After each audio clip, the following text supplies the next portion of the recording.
During po nung nung Oplen Semana Santa ma'am, medyo mula nung Thursday hanggang Friday medyo konti po yung beachgoers natin.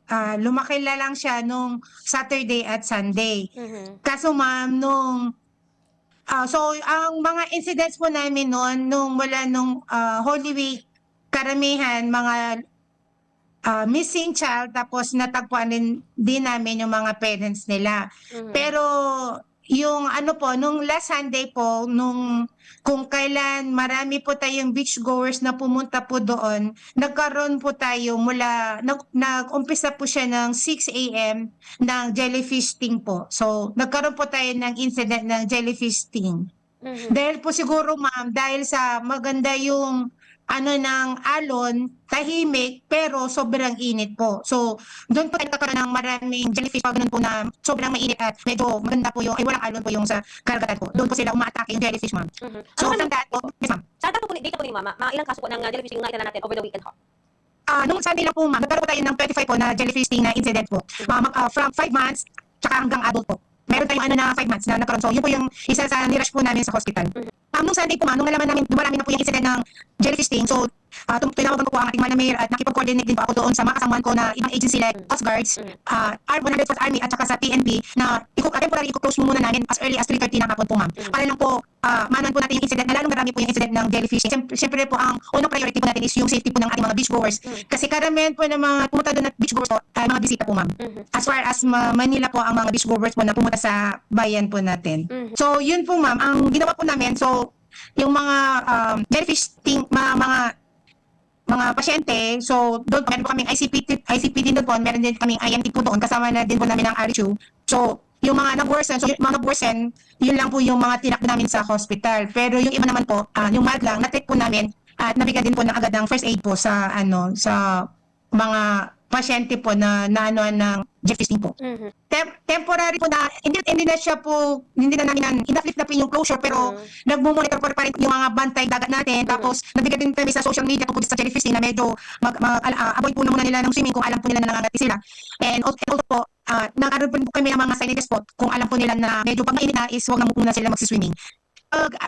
Nalaman po nila na nangangati po sila at medyo napapantal-pantal na po. Ako na po yung gawin is lagyan agad po ng suka para mag-neutralize po yung testing niya. Suka agad.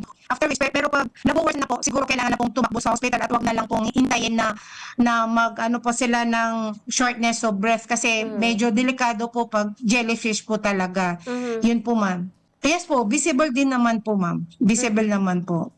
So, Yes, po. pero as far as ito po, kasi ang alam po namin, nauna po ang Dagupan na nag-closure nung Sunday.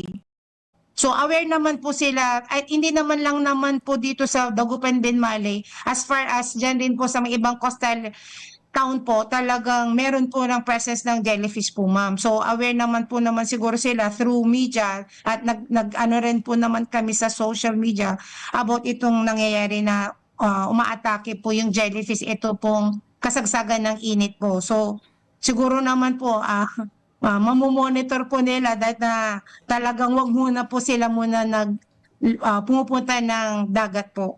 Nangangati po ma'am, nangangati, namamantal, may swelling na din po. Yun po yung unang mararamdaman nila. Yung una, kati po ma'am. Tapos after ng makati, andyan na po yung presence ng pantal po, yung redness. Tapos nagsuswell na. And then after which, pag nag-worsen na, may shortness of breath na, yun na po yung mag-worse. Kailangan nang itakbo sa hospital. Yes po. Pag hindi po naagapan, talagang nakakamatay po talaga po. Unang niya yung heart na.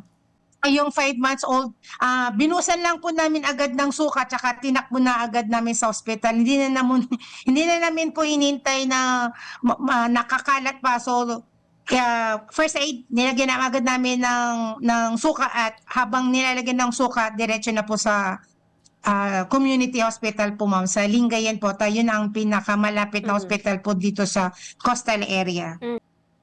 Yes po, nagbibigay rin po kami ng paalala kung ilan po yung heat index, tapos meron din kami mga precautionary measures, warnings na they should be stay hydrated, magdala ng payong, magdala ng tubig, between 10 a.m. at 4 a.m. PM wag lumalabas. Dapat andun lang sila sa loob. Pag hindi naman po sila, wala namang masyadong yung maglalabas sila. Kung hindi naman importante, they should go inside their house, hindi sila lalabas-labas. Dahil ito pong nararamdaman natin is talaga pong medyo tag-init na talaga at medyo may El Nino watch po tayo na binabantayan ng Pag-asa, ma'am.